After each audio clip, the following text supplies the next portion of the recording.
સૌથી પહેલાં તો આ પોલિસી એટલા માટે મહત્વની રહેશે કે ટેરિફ બાદ અનાઉન્સમેન્ટ જે છે એ એમપીસી દ્વારા થઈ રહ્યું છે. તો સૌથી પહેલાં મહત્વનું એ રહેશે કે ટેરિફ પર એમપીસી શું કહી શકે છે. તો અહીંયા ખાસ કરીને બહારી જે પરિબળો છે એ અંગે સાવધાની દર્શાવી શકે છે. ખાસ કરીને એમપીસી એક નિર્ણય લઈ શકે છે ને એપ્રિલ અને જૂનમાં જે વ્યાજદર કાપની દિશા કઈ રીતે રહી શકે છે એ અંગે પણ અહીંયાથી વાતચીત થઈ શકે છે અને કોઈ આપણને એક નિર્ણય આવતો દેખાઈ શકે છે. સાથે ટેરિફને ફિનાન્શિયલ માર્કેટ માટે વધારાના પડકાર તરીકે અહીંયાથી એમપીસી ખાસ કરીને જોઈ શકે છે. સાથે જ વાત કરીએ તો વૈશ્વિક ટ્રેડમાં વધતી જે અનિશ્ચિતતા છે એના અંગે પણ આપણને અહીંયાથી માહિતી આવતી દેખાઈ શકે છે એમપીસી દ્વારા.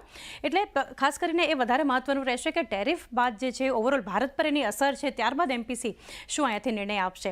સાથે હવે નજર કરીએ કે આ પોલિસીમાં દરો પર કાપ જે છે એને લઈને કોઈ નિર્ણય આવશે કે નહીં.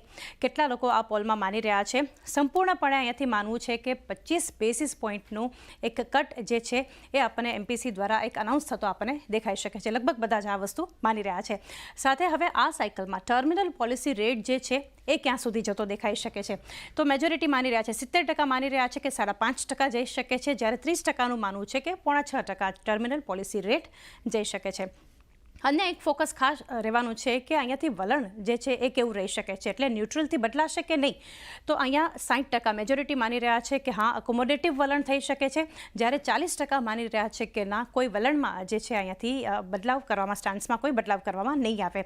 બીજું મહત્વનું રહેશે કે લિક્વિડિટીને લઈને કોઈ પગલાં લેવામાં આવશે કે નહીં, એ પણ ઘણું મહત્વનું રહેશે આરબીઆઈ દ્વારા. તો 70% માની રહ્યા છે કે કોઈ અહીંયા નિર્ણય લેવામાં નહીં આવે, લિક્વિડિટીને લઈને કોઈ પગલાં રાધર લેવામાં નહીં આવે, અને 30% માની રહ્યા છે કે હા એના પર પગલાં લેવામાં આવશે.